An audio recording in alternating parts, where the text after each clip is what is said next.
Hey guys, Nathan McLaren here.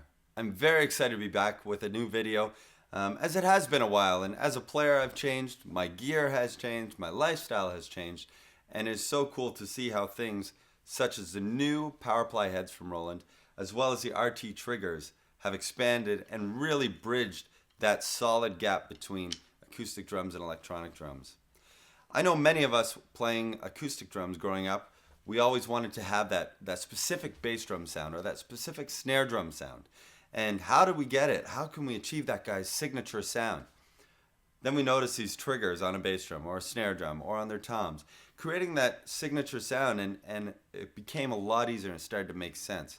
Well, now it is so cool to be able to take those triggers, put them on my acoustic kit that you see in front of me, and with the addition of the PowerPly heads, I'm able to create my own electronic drum kit out of my acoustic setup. It is super simple, just like changing any drum head, and you're able to seat, adjust, tension all the heads as you see, just as you would on a regular acoustic drum kit.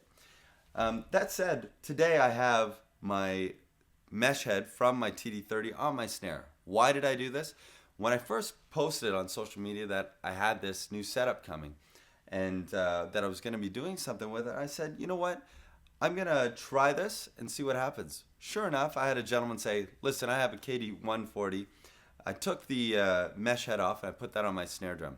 I have a 10-inch tom, and I also got a second 10-inch mesh head, and I use that as my toms just so I could get practice in.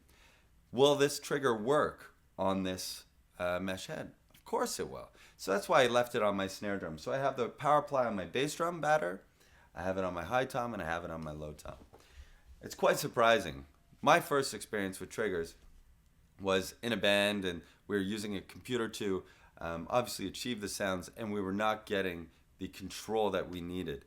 And there was a lot of headaches. And I tell you, I'm using my TD30 module today, and after simply selecting the triggers that I'm about to apply to this kit, they instantly set up with no issues.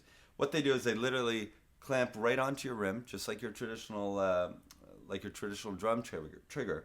But also, you'll see that they do have the adjustment for other styles of rims, which is very important, as you don't want to hit any brick walls with this. So the new RT30HR on the snare drum, we have the RT30H on the rims of my toms, and the RT30K for kick drum on my bass drum. And literally they're strapped, as you can see, on the top edges with a 1/4-inch cable going into my TD30 module. The sounds that I'm using today are all stock sounds from Roland, and I have tweaked them, whether it's ambience, not so much sensitivity, as again I was very surprised when I turned them, when I plugged them in, the pads, the triggers themselves into my module, and how accurate the sensitivity was set for my application. So immediately out of the box, I played obviously my little test of low dynamic.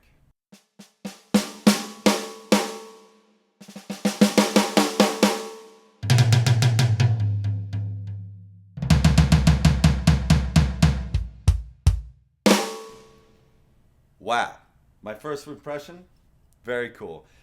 It's quite scary because with a lot of Roland's electronic drums, they have that cone in the middle, you'll see, and how that provides the little modeling, the sensitivity. It creates that the little ambiance that is triggered from my module. Now I see this trigger off to the side. I said, really, how accurate could it be? It's incredible how much information this thing can send to my module to give me the sound that I require.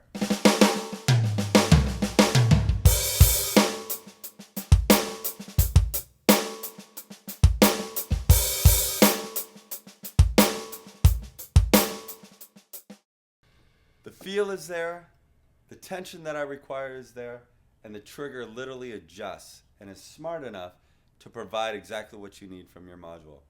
You don't have to have the TD30K module. It is awesome, there's a lot of variety, but also you could do your own little thing, just like the TM2.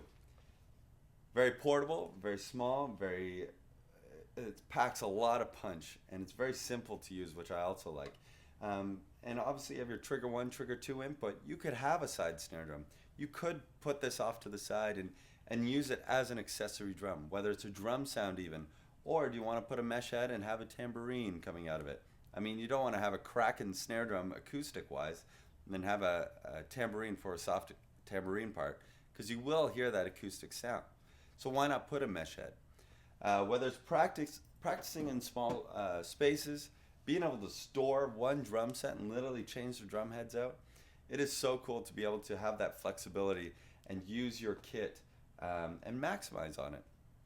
This technology is something that will expand your knowledge. Obviously, it's bringing in the technology of electronics and bringing it into your acoustic life.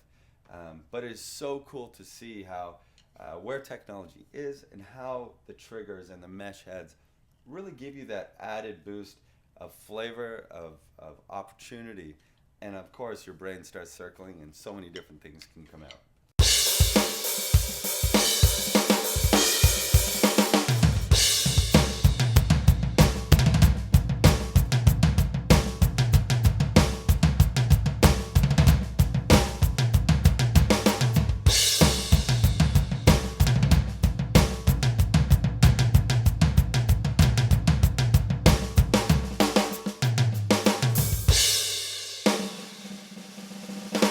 Unbelievable.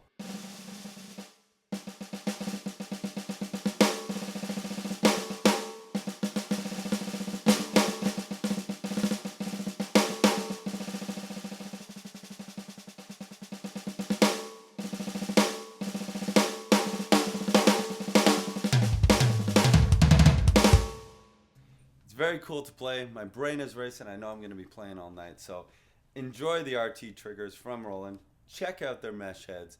And I encourage you to definitely check them out and see how it applies to you. See if you can use them. As I know, it expanded my vocabulary of drumming. And I know I'm going to get a lot out of this, as it is all about steps in our learning as drummers. So check it out and have fun.